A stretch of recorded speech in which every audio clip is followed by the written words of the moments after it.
ಎಲ್ಲರಿಗೂ ನಮಸ್ಕಾರಗಳು.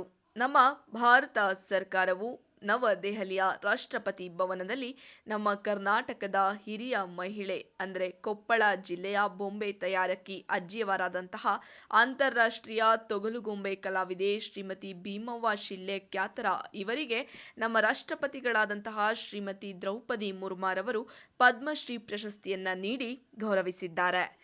ನೋಡ್ತಾ ಇದ್ದೀರಾ ವೀಕ್ಷಕರೇ, ಎಷ್ಟು ವಿನಯದಿಂದ ಆ ಮಹಿಳೆ ಅಜ್ಜಿ ನಡ್ಕೊಂಡು ಬಂದು ನಮ್ಮ ಪ್ರಧಾನಮಂತ್ರಿ ಮೋದಿಜಿಯವರಿಗೆ ಕೈಯನ್ನು ಮುಗಿದು, ನಂತರ ಅಮಿತ್ ಶಾ ಆಗಿರ್ಬೋದು ಅವರಿಗೂ ಕೂಡ ಕೈಯನ್ನು ಮುಗಿದು ಆ ಪ್ರಶಸ್ತಿಯನ್ನು ಪಡೆಯೋದಕ್ಕೆ ಮುಂದೆ ಸಾಗ್ತಾ ಇದ್ದಾರೆ. ಅಲ್ಲಿ ದ್ರೌಪದಿ ಮುರ್ಮುರವರು ಮಾನವೀಯತೆಯನ್ನು ಮೆರೆದಿದ್ದಾರೆ. ಆ ಒಂದು ವೇದಿಕೆಯನ್ನು ಅಜ್ಜಿಗೆ ಹತ್ತಲಾಗಲಿಲ್ಲ ಅಂತ ಹೇಳ್ಬಿಟ್ಟು ಅಜ್ಜಿಯ ಬಳಿಗೆ ಬಂದು ವಿಶೇಷವಾಗಿ ನಮ್ಮ ಹಿರಿಯ ಬೊಂಬೆ ತಯಾರಕಿ ಭೀಮವ್ವ ಅವರಿಗೆ ಪದ್ಮಶ್ರೀ ಪ್ರದಾನವನ್ನ ಮಾಡಿದ್ದಾರೆ. ಇದು ನಮ್ಮೆಲ್ಲ ಕನ್ನಡಿಗರ ಹೆಮ್ಮೆ. ಧನ್ಯವಾದಗಳು.